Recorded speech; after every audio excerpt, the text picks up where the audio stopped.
marché bi gis nga de commencement bi moom ba fa dëgg yàlla pause kat yëpp fonk nañ ko waaye fi mu toll nii la yàlla xam doy na. waaw lu tax fonk leen. waaw commencement bi xam nga ni dangay wax dëgg fonk nañ ko waaye xam nga rek ak liggéey bi chéri kaay ma defaral la ak yooyu noonu pression bi dangay dem ba danga koy fàtte. masque bi nag moom maa ngi koy takk bu may génn mais ak liggéey bi may liggéey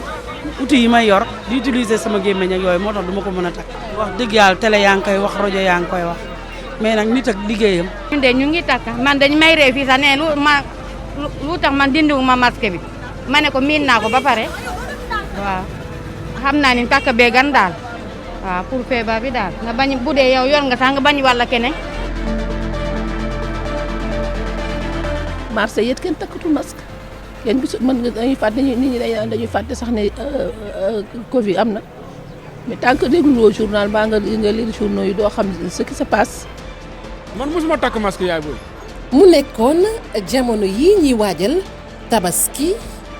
tolluwaayu mbas mi jéggi woon tayoo lool.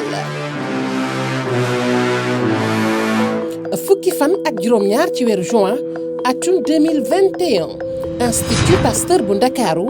doon yëgle ci variant bu yees bi dugg ci réew mi. Delta ñu gis ko ci ñaari aji tukki lim nga tàmbalee takkarnaas.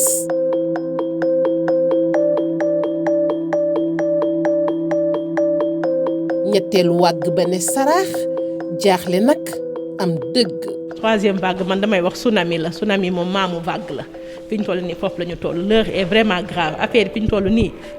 doy na jéggi na dayoo ëpp na waar mot na tool ëpp na sax tool donc fi ñu toll nii daal lii sax motul muy lii pour cas yi nga xam ne dañuy jël oxygène muy lii nga xamee ni vraiment ñooñu dañu soxla réanimation bu gën a poussé dañuy seet ñi nga xam ne tane nañu bu baax nekkatuñu sous oxygène pendant depuis au moins 5 jours à peu près wala 3 jours di tane bu baax ñu defal leen contrôle bu fekkee ne négatif ñu tamit te seen charge virale ndaw ba nga xam ne mënatuñu wàlle ñu wax leen ñu dellu seen kër ñun ñu continuer suivi bi seen kër ba pare mun dugal keneen ñu ngi daw à gauche ñu ngi daw à droite pour mën a jël en charge maladie ay cas yi nga xam ne du cas yu simple ñëpp xam nañ ni période bi ñu toll du période du grippe saisonnière kon ku ci am grippe xamal ne yaa ngi ci biir Covid bi fu ñu toll nii mënatuñu nekk di jël ñi nga xamee ne nekkuñu sous oxygène ñi ñuy jël mooy ñi nga xamee ni vraiment dañu soxla oxygène. gouvernement bi jël na disposition ministère de la santé pour que CTE yëpp ak centre d'accueil ñu alimenter leen ci oxygène même fi ñu toll nii aérogare des pèlerins boobu ñu waxoon ñi ngi koy xalaat defaraat ko pour que ëllëg ci biir lu mën di xew parce que tamit comme li wala gouverner c'est prévoir.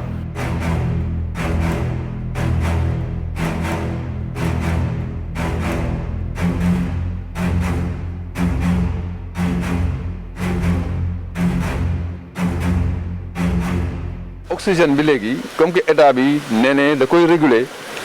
di ko jox c'était public ak privé yi monsieur le ministre defal que ne ñi xamante ne ñoom ñoo nekk secteur privé danañ leen jëlal oxygène bi duñ ko fay bu ko defee mu tegg ko client mu tegg ko patient bi nekk dans le privé loolu mu am solo lool bon nag direction des établissements privés de santé dana liggéey ak cité yi xamante ne ñoo nekk dans le privé pour que loolu ñu organiser ko ba seen facture oxygène ñun ñu jël ko bu ñu ko jëlee nag mu tegg ko patient bi nekk ci ñoom. ñun ñoo war a moytu feebar bi xeex feebar bi mu génn Sénégal feebar bi mu ngi fi bëgg a yàgg. ndax comme nen nu daal troisième vague la xaw ma nan koy waxati am na nañu jël sunu matuwaay rek ñun moom fii ñun ñëpp ñàkk nañu wax dëgg yàlla. damay xool évolution bi dans le pays mais j'ai un peu peur. na gars yi jël seen responsabilité ñu insensibiliser gars yi parce que ñu bëri dañoo weddi feebar bi négliger ko mais soo xoolee évolution dans le monde courbe bi ni muy yéegee di wàcc on a peur.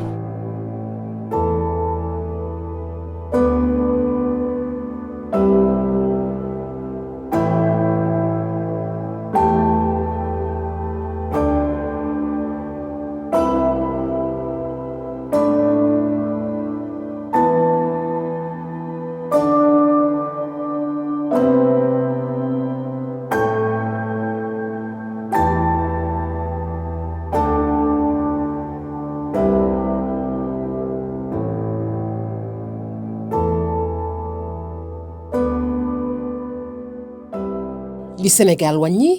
ci ñi ñàkk seen bakkan ndax variant bi tëre lool la ñiy liggéey ci sëg yi di ko dëggal.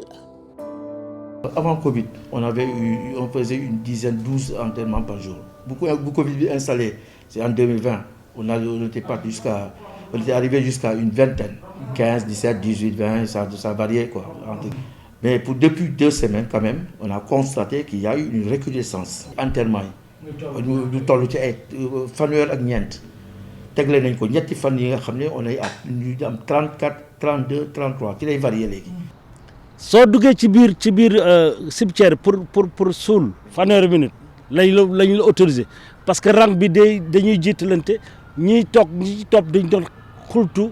waaye yàgg na kañ la ñuy dem ak yooyu voilà loolu la su ñu la mayee 30 minutes dinañ am jot ci bés bi pour ñu suul ñëpp.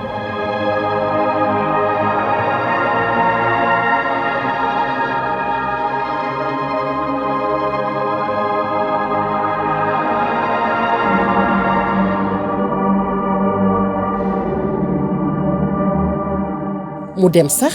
ba barab yi ñuy taxawoo ñi loof lool ci feebar bi tëlee ndax ñàkk lal yu doy.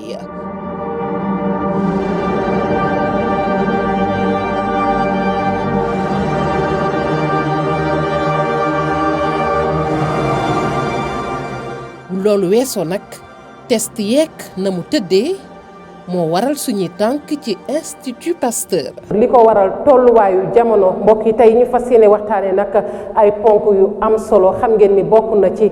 variant delta bi nga xamante ni mi ngi def giraawaali ci àdduna wërgal këpp Afrique sowu-jant naka noonu Sénégal it ñu gis ni bokk na ci réew yi nga xamante ne nii tey jile loru nañu ci variant delta bi bu weesoo loolu tamit daanu waxtaanee lu soxal wàllu test yi waaye nag dafa am laaj bu samp ci ginnaaw test yooyu ana lu ci ne ñi nga xamante ne ñoom ñoo ŋànk mbir mi tey dinañ ñu ci indi leeral topp leen ma léegi ñu dugg ci biir seet waa Institut Pasteur équipe bi ak liggéey bi ñu fi def.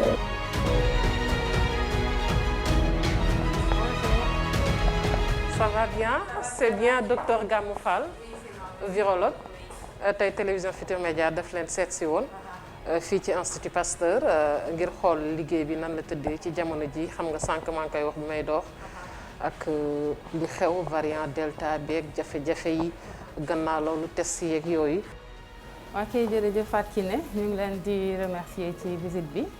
donc balaa ñuy xuus ci waxtaan beeg visite locaux yi dama bëggoon ñu sol équipement de protection individuelle yi ba pare nag ñu doogay dugg visiter locaux yi ñu expliquer leen liggéey bi ñu mu demee.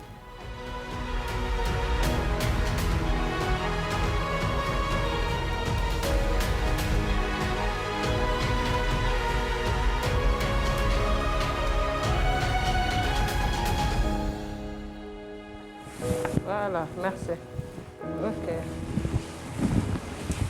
donc fii moom la ñuy wax pôle de virologie maanaam benn département bu mag la am ay groupe yu bari ci biir di liggéey ci ay virus yu bari am na ñuy liggéey ci ay arbovirus mooy feebar yi nga xam ni matt yooyu dañ koy joxe comme ay fièvre jaune ay dengue am na ñuy liggéey ci ay poliomyélite am na ñuy liggéey également ci virus yi joxe ay signes respiratoires maanaam comme ay grippe wala Covid-19 bi nga xamante ni tey moo leen fi indi. mangoog xanaa ñu dugg xool un peu léegi nag fii nii laboratoire bi mi ngi ci ay bâtiment yu bare léegi fii nii principalement la ñuy defee diagnostic gu Covid-19. surtout waa li ñu gën a intéressé ak variant delta beeg yooyu. léegi fii ñuy démarrer mooy salle de réception des prélèvements donc ñi nga xamante ni dañu feebar dañuy dem ci structure sanitaire yi ñu saytu leen fa defaral leen fa ay prélèvements.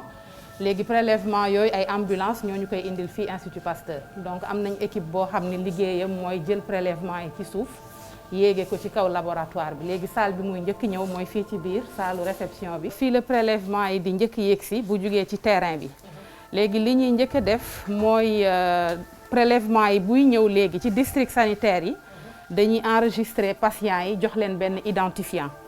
identifiant bi sous forme de code barre mooy code barre yi ngeen di gis nii moo nekk ni tamit ci cahier bi donc patient bu nekk dafa am identifiant wam unique tube bi buy ñëw dañ ciy coller identifiant patient bi léegi ñun bu yegsee fii am nañu benn système bu ñuy permettre ñu vérifier li ñuy wax conformité maanaam ndax ñoom li ñu enregistré ci terrain bi ak ñun li ñu jot ndax benn la donc loolu foog ñu vérifier ko ba pare bu conformer maanaam ñoom ñaar bu dee benn lañu si la ñuy doogay mën a continuer bu fekkente ne li ñu def ci terrain bi ak ñun li ñu jot am na lu ci wute dañ koy classer maanaam non conforme ba jot waa terrain bi maanaam structure sanitaire yi xam lan mooy problème bi ba régler ko doogay mën a continuer. Parfois problème bu yomb régler la wala parce que quand même loolu nga wax noonu njuumte bu amee non conformité boobu dafay xaw a poser problème. dafay xaw a poser problème des fois ñu jot prélèvement boo xamante ni sax buñ ko scanner duñ ko fekk ci biir base de données bi maanaam ci terrain bi jël nañu malade bi prélevé nañ ko mais ñoom enregistré wuñ ko ci base de données bi. am na numéro gi yëpp mais enregistré wuñ ko ñun bu yegsee bu ñu bëggee xool conformité duñ ko sax mën parce que moom du nekk ci biir base de données bi bu boobaa dañ koy dajale fenn teg ko de côté defar liste bi yónnee ko ministère de la santé di leen wax ne yii mooy prélèvement yi nga xam dafa non conforme après ñoom dinañu revenir ak information yi nécessaire pour ñu mën a corriger erreurs yi. Et parfois vous arrivez à corriger ces erreurs wala parfois dina am yoo xam ni bon noonu lay des mën nga toog nag lu yàgg ñu réclamer le résultat bi benn médecin woote ni man de prélevé woon naa benn malade numéro am temps la gisaguma résultat bu ko defee ñu ni ko ñun kooku dafa nekk ci suñuy non conforme parce que amuñu woon information yi war pour mën a continuer bu ko defee moom tam mu corriger ñu doog koy tester mais des fois mën na jël jour yu bare mais lu ci ëpp daal ci li ñuy jot amul problème liggéey bi c'est bien fait sur le terrain ba nga xam ne bu ñëwee bu tegee rek day conforme ñu mën a continuer suñu liggéey léegi bu ñu paree ñun tamit dañ koy enregistrer am traçabilité ci suñu ay cahier coller étiquette bi def date bi ak heure bi mu ñëw ci ñun loolu yëpp pour ay réclamation bu ameek yooyu daal. mais daal mboolem test yi ñuy def yëpp bu yegsee si yéen test yooyu yëpp résultat yi day disponible. day disponible lu ci gën a bare day disponible sauf yi nga xamante ni dañu non conforme mooy comme yi ma leex yi am problème nga xam duñu continuer test. parce que ñu ngi doon dégg bu yàggul ak comité de gestion bu crise bi si seen rencontre bi ñu doon amal déggoon nañ benn spécialiste buy wax ni léegi-léegi dinañ def sur 3000 tests effectués 2700 yi mooy génn wala 2500 yi mooy génn. bu njëkk test boo ko defee le lendemain da nga koy am loolu moo amoon ci première vague bi ak deuxième vague bi maintenant ci troisième vague bi la am rush parce que non seulement y a les malades mais y a les voyageurs donc loolu lépp dafa compliqué ce qui fait que laboratoire yi dañuy déborder aussi bu ko defee bu 3000 prélèvements ñëwee mën na arriver que 3000 yooyu doo mën a rendre résultat yëpp da nga rendre peut-être 2800 2700 mu des 100 wala 200. loolu amoon na parce que prélèvement yi moo bari woon trop maanaam mën naa wax ni troisième vague bi xaw na bette tuuti ni mu ñëwee il a fallu que ñu yokkaat équipe yi pour mën a vraiment répondre à ça parce que dafa bari woon trop daal par rapport ak li ñu doon testé avant donc dañu dem ba yëf yi xaw a jéggi dayo nga xam ni pour nga def lépp ci benn bis day xaw a jafe parce que ni ñuy def mooy bu ñu xëyee dañuy testé ba 4 heures ñu dajale résultats yi yónnee ko ministère de la santé léegi ñoom résultat yooyu ñu leen jox 4 heures bu subaa moom la ñuy wax ci seen communiqué bu ko defee ci diggante bi balaa 4 heures doo mën a pare lépp bu ko defee li pare rek la ñuy joxe li ci des ñu continuer ko ba ci guddi gi équipe bi dañuy liggéey. nangook fii daal mooy réception vérifier ndax li ñu def ci terrain bi ak li ñu jot méngoo na enregistré ko pour suñu traçabilité doo ngay génn nag xuus ci yeneen salle yi pour jëm ci test PCR. test yi proprement dit waaw ñu dem xool. léegi bu ñu jógee ci salle de réception bi li ñuy njëkk def bi pandémie bi di doogay commencé nga xam ne virus bu bees la woon miinuñu ko xamuñu soxoraayam fii lañ ko daan njëkk manipuler maanaam fii lañ daan voilà machine bi lañ daan utiliser balaa nga fii dugg nag foog nga soloo nii yi nekk ci poster bi nii maanaam da ngay commencer di sol dàll yeeg charlotte yeeg yi ci dessin bi nii ba nga xamante ni booy dugg ci biir nii ngay mel comme ki sol lu weex li donc lii mooy laboratoire P3 ba ñu daan liggéey Ebola bi mu amee Afrique de l'Ouest fii lañ ko daan defee donc virus yu graaw yi nga xamante ni dañu dangereux ci laboratoire yu mel nii lañ leen war a manipuler donc Covid-19 bi au départ fii lañ ko doon defee mais bi ñu demee ba gën ko maîtriser gën ko xam fi lañ commencé nag jàll ci yeneen salle boo xam ni mi ngi dox sax mi ngi dox pour yeneen virus yi tey bu ñu amee ay cas suspect yoo xamante ne ay fièvre hémorragique virale la maanaam malade bu nekk hôpital Fann feebar am ay nàcc loolu lu ci ëpp ay virus yu soxor ñoo koy def ba léegi fii lañ koy dugal donc mi ngi dox dafa di rek Covid-19 bi la ñu defatul fii comme au début parce que boobu dañ ko miinagul woon mais bi ñu demee ba xam ko xam nañu nu ñuy soloo ak nuñ ko war a liggéeyee ba nga xam du am problème. mais fii nii li ñu fi daan def mooy li ñuy tuddee inactivation maanaam dindi dangaru virus bi ba nga xamante ni dootul soxor pour nga mën na nag eggale yeneen test yi ci biti ndax test PCR bi ngeen di dégg mënoo ko dugal ci salle yu mel nii ci biti lay nekk mais pour nga génne prélèvement bi ci biti il faut nga wàññi dangar bi ba pare ba nga xam ni boo ko génnee du indi benn loraange ci nit ñi koy manipuler nga doogay mën a dem defi PCR bi. léegi dindi dangar boobu nag lañ daan def fii au départ mais léegi ñu ngi koy def ci beneen salle. voilà donc dañ jóge ci P3 bi dem léegi ci laboratoire yu ñuy wax niveau 2 foofu lañ koy defee. léegi fii nii fii la ñuy defee inactivation bi ma leen waxoon ne moom lañ daan def ci laboratoire niveau 3 léegi laboratoire niveau 2 lañ koy def nit ñi dañuy solu rek sol li ñuy wax équipement de protection individuelle maanaam lépp li nga xam da nga koy sol pour protéger aar sa bopp ba nga xamante ne doomu jàngoro bi du la dugg. léegi comme machine yee nga gisoon fële yi ñu daan dugal prélèvement bi comme di ko inactiver léegi yii la ñuy utiliser pour di ko def. kii ngeen di gis nii ci loolu lay liggéey nii prélèvement yi la jot ak étiquette yi ma leen expliqué yi muy àndal bu ko defee moom mu def première phase bi nga xam ne bu ko inactivé nag ba pare ñu doogay nag mën a génn dem nag def léegi test PCR bi nga xam ne moom moo lay wax ndax prélèvement bi am na Covid 19 wala amul Covid 19. lan mooy danger manipuler virus te inactivé wuñ ko. waaw lii danger bi mooy mën na law bu fekkente ni respecté woo li ñuy tuddee mesure de sécurité yi war hygiène et sécurité yi war boo ko respecté wulee virus bi mën na law maanaam boo amul appareil yu mel nii mën nga contaminer l'environnement donc appareil yi seen njëriñ mooy day téye lépp lu garaaw lu nekk ci virus bi fii lay des moo tax appareil yi yu am solo la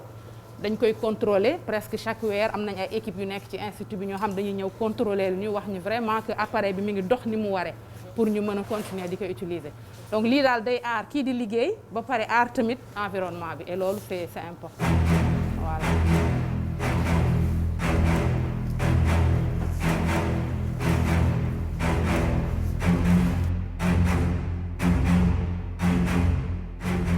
gannaaw bi ñu jógee salle bi nga xamante ni fii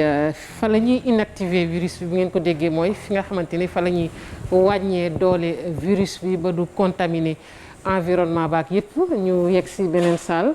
muy biologie moléculaire fii gis nañu fi ay soxna ak ay jàmbaar mën naa tuddee jàmbaar waaye soxna yi tamit man toujours dama leen di beral cër ndax wax dëgg neex yàlla xeexu mbas bi moom kenn mënu leen cee bañ a kenn mënu leen cee génne te booy xool sax dafa mel ni ñoo nekk nag ci kanam bëgguma nag tooñ góor ñi docteur Sakha c'est bien ça. Ndeye Sakha Bopp maa ngi lay nuyu bu baax a baax docteur.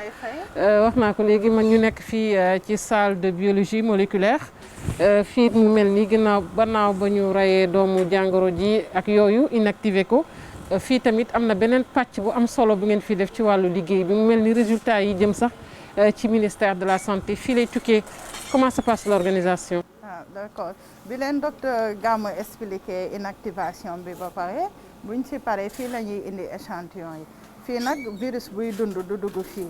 buñ ko inactivé ba pare am nañu ay jumtukaay yoo xam ne ñoo ñuy permettre ñu xool ndax prélèvement bi am na doomu jàngoro bi wala amu ko donc bu ñu ñëwee fii la ñuy saytoo prélèvement bi xool ba xam ndax prélèvement bi am na virus bi ñu génnee matériel yi ñuy wax matériel génétique virus bi machine yi ñoo ñuy permettre pour ñu génnee ko donc une fois ñu génnee ko nag ci la ñuy def léegi test PCR bi ngeen di dégg pour PCR bi nag am nañu ay jumtukaay yu bari yoo xam ne ñoo ñuy permettre ñu def ko boo xoolee am nañu fii benn machine boo xam ne mën nga def téeméeri échantillon bu lancé ko fii nii am na boo xam ne bi ñuy wax Gene Expert bi moom daf ñuy permettre doo jaar ci génne matériel génétique bi boobu après inactivation bi rek dañ koy indi dugal ko fii bii nag ñeent fukki simili lay def mu génne la résultat bi. test yi yëpp mën nañ ko saytondoo ci benn moment ak ci benn machine. en même temps boo si gis bu dee bii génnee matériel génétique bi da ngay xool machine bu nekk day jël fukk ak juróom-benn. échantillon lay jël ñu ngi ci amee yu bare donc machine bu nekk fukk ak juróom-benn lay génnee bu ñu paree ñu def ci machine PCR bi bii day jël téeméeri échantillon bu fekkee ne cas grave la dañoo yàkkamti ñu jël gène extrait bi bii dina jël ñeenti échantillon lay jël mais amee nañ si yu bare tamit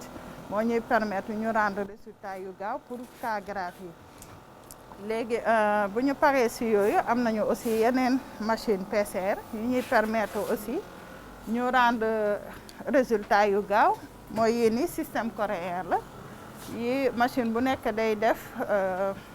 fukki échantillon ak juróom-benn lañ ciy testé mais résultat bi da nga koy am en 30 minutes bi 30 minutes bu nekk ñu génnee fukk ak juróom-benn résultat. sànq yaa ngi wax lu am solo muy cas grave yi nga xamante ne parfois test bi dafay laaj rapidité ak troisième vague bi noo gisee rythme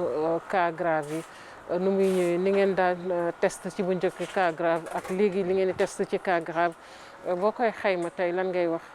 bon ak troisième vague bi moo gën a bare sollicitation bi si la gën a ëppee mais n'empêche que lu fii ñëw rek ñañ koy traité dans les délais jox ko. minimum ci xayma par exemple ñaata par jour di ngeen ko am juste à peu près estimer rek. bon par jour dina xaw a difficile ñu estimer ñaata parce que kii bi day changer mais li ñu mën a wax daal mooy troisième vague bi si la prélèvement yi ëppee si la cas grave yi ëppee. mais n'empêche que fii si labo bi ñu ngi jéem a évacuer résultats yi ñëw daal léegi PCR bi moom ba pare waa poste analytique yi ngeen di gis fale ñoom ñooy dugal résultat jour bi léegi ak seen identifiant yi ñu leen jox médecin bu dugal identifiant patient am dina gis résultat ok bu dee voyageurs yi la itam ñoom chaque fois résultat bu duggee rek ñoom dañuy jot SMS bu leen wan ne que seen résultat est disponible. foofu mooy gën a gaawati xanaa pour les voyageurs parce que ñoom quand même c'est un temps la quoi. compte temps la ñuy am parfois. waaw voyageurs mooy une fois que seen résultat dugg rek ñoom dañuy jot SMS bi. ok waaw dañuy jot SMS bu leen wan ne que seen résultat disponible na si site bi mën nañ ko soit télécharger wala ñu ñëw sur place récupérer ko. mais yombul le travail actuellement. bari na yombul mais fii moom gars yi ils se donnent ñu ngi def li ñu mën waa pour mën a maladie mën a jot seen résultat dans les délais daal.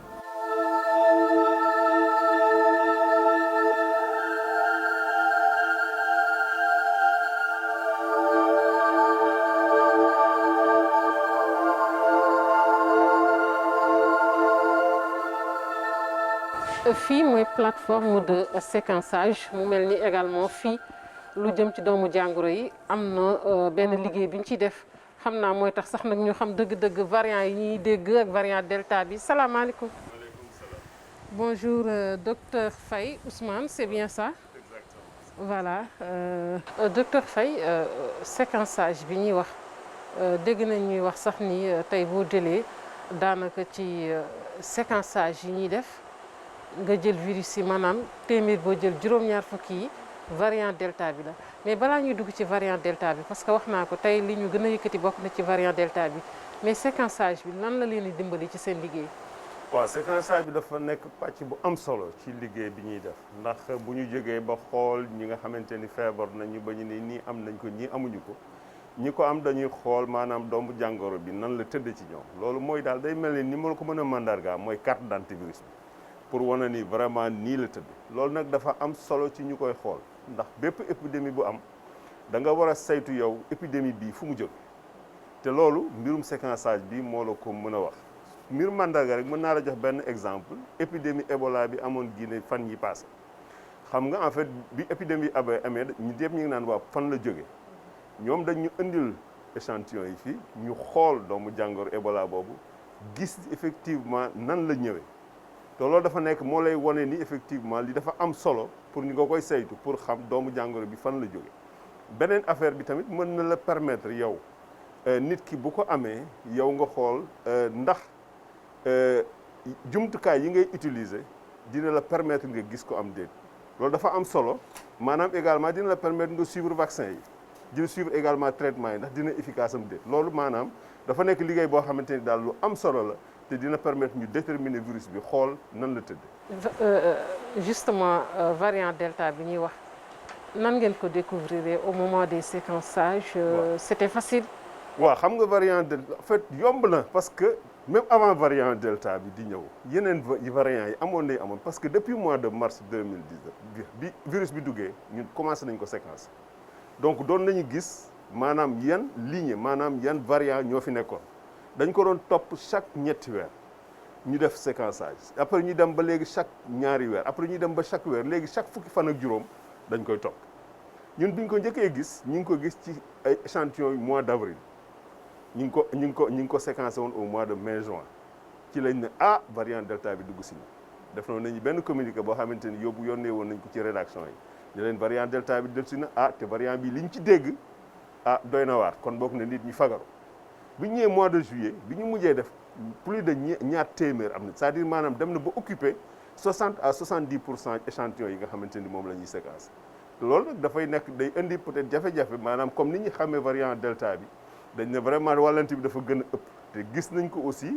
ci ni mu dal fii ak maanaam cas yi ni mu yokkee ak cas grave yi effectivement ni mu wokkee donc vraiment xam nañ ni mbir moomu am variant boobu am na ci solo. vaccin yi moom yan atu.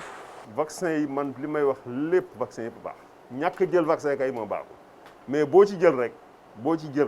am na lu mu lay am na lu mu lay fàgga vaccin yi dañ buute ñi ku nekk ak pourcentage bi nga xamante ni ñi ko fabriqué évalué ko moom la ñuy joxe mais daal man dama jàpp ni boo ci jël rek jël ko ni nga ko war a jëlee rek am na ci solo. voilà docteur Ousmane Faye ñu lay jaajëfal bu baax a baax ci ni nga ñu dalalee ñu fekkoon la fii ci Institut Pasteur xam naa dama lay dig daje rek beneen yoon incha allah. waaw soxna Fatou ñi ngi lay gërëm ñi ngi gërëm ci teewaay bi nga ñëw di nemmeeku liggéey xam nga aussi nit kuy liggéey ñëw di nemmeeku li muy def di ko jaajëfal tamit dafay yokk doole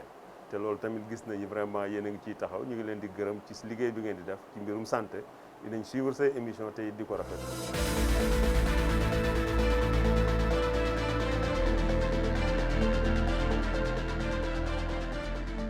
docteur Alpha Amadou Sall maa ngi lay jaajëfal nag ndax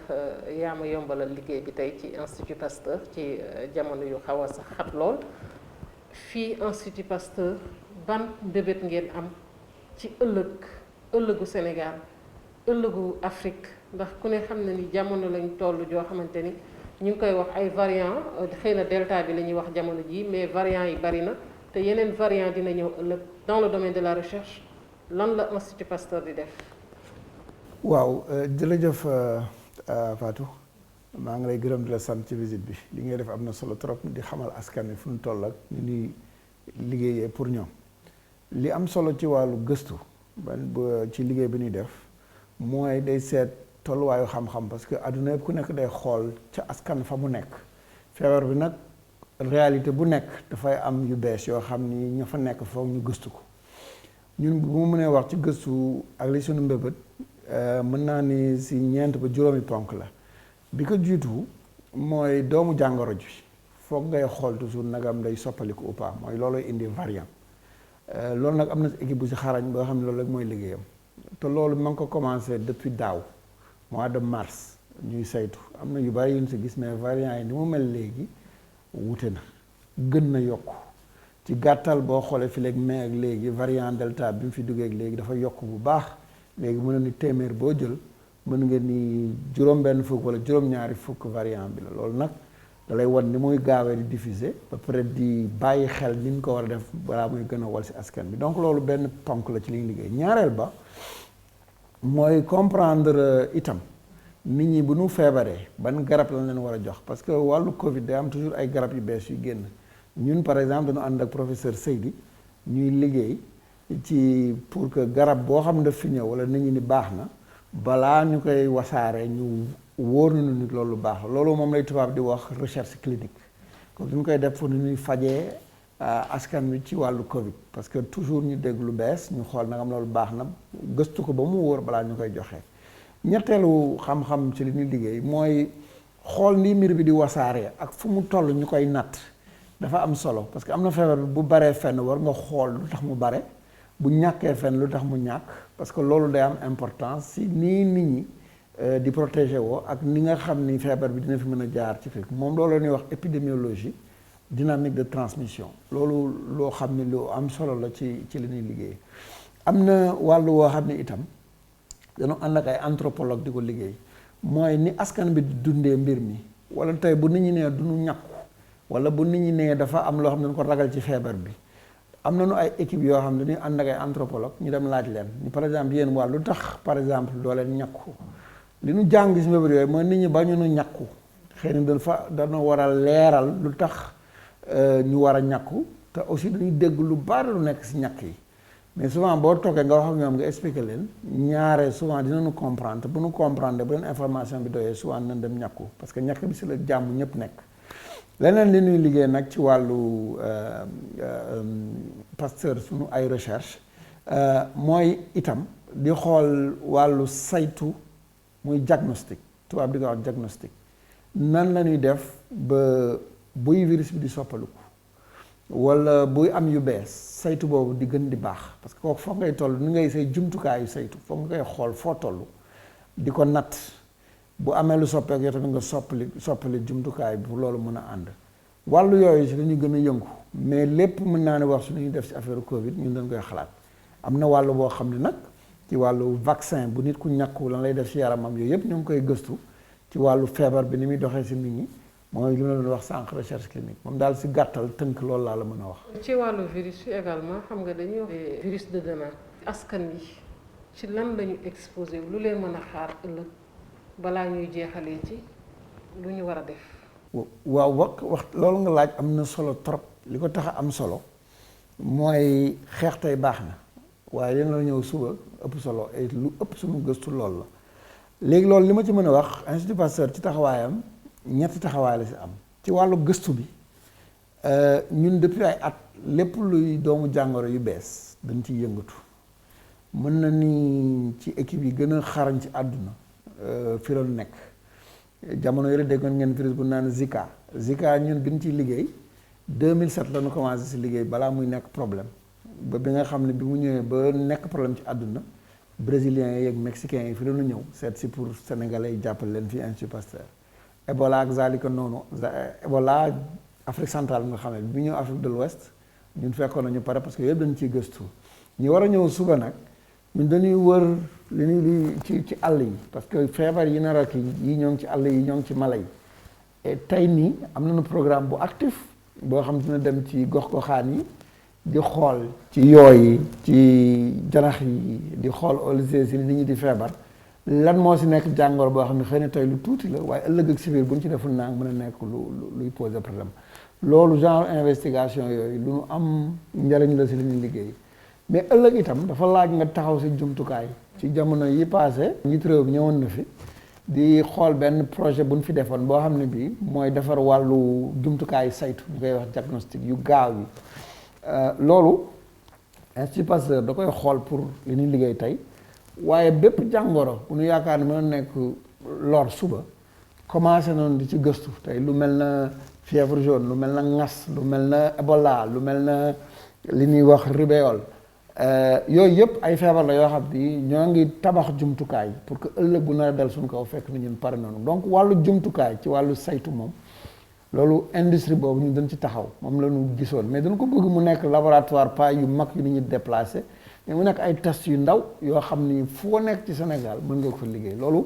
dañu def équipe def programme loolu ñoo ngi si liggéey ci wàllu ñàkk itam parce que li lëmbale àdduna tey li tax ñàkk bi metti mooy ñàkk bi fan koy defaree dafa yegsiwul fii moo tax ñun tamit comme yàlla def na ni juróom-ñett fukki at ñoo ngi liggéey ci wàllu ñàkk ci fièvre jaune xam-xam boobu yëpp dañu ànd ak ñi nekk fii ak gouvernement bi taxaw si defar loo xam ne lii dina mën a jëriñ ci Covid bi waaye gannaaw Covid bi nag bépp ñàkk buy jëm si xeex épidémie wala buy xeex si ñàkk xale yi li ñuy wax programme élargi de vaccination ñu mën ko defar fii loolu li muy indi mooy nga mënal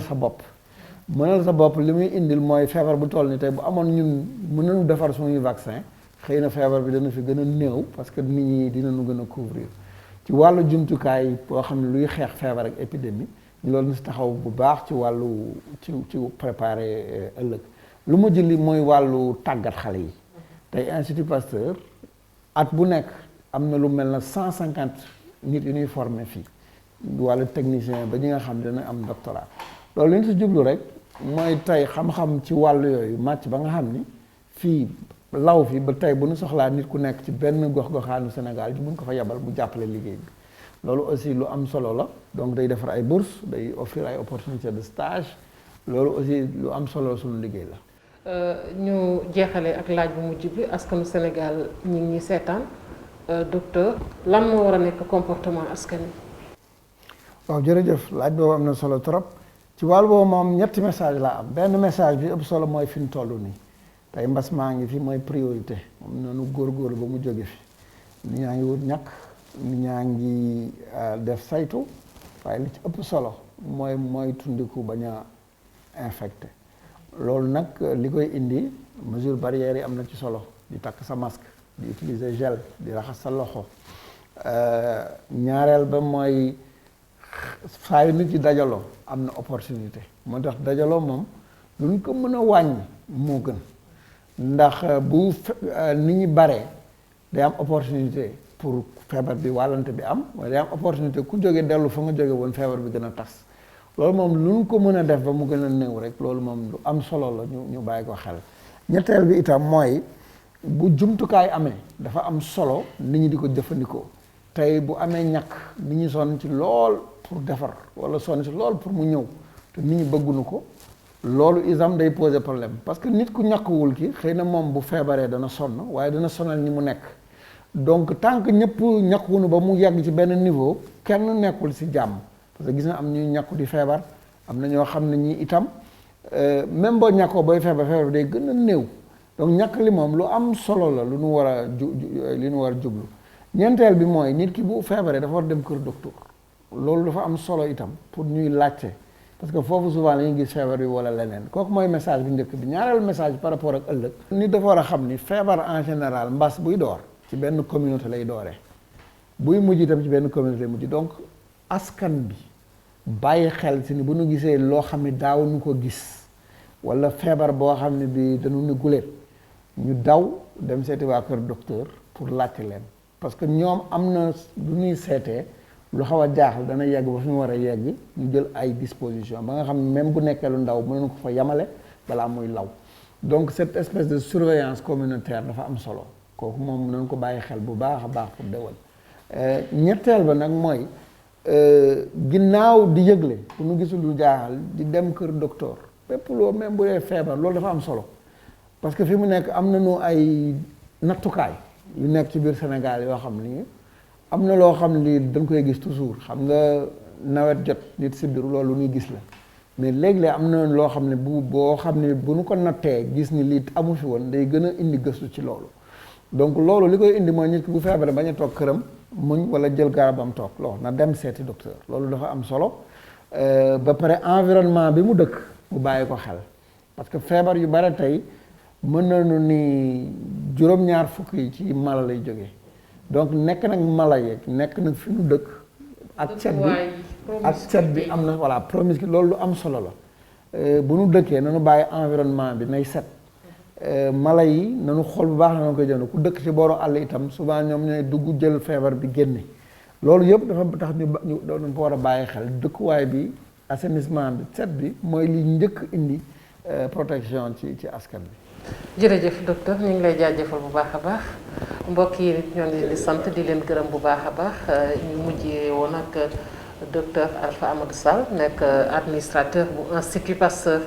jàngoro yeeg paj mi nag tey fii la yegg si woon rek ni mu ko baaxoo di def saa su ne mbokk yi safoo télévision Futurs Médias ñi ngi leen di jaajëfal dégg leen daje ci beneen jotaay bu ci yàlla àndee jërë ngeen jëf.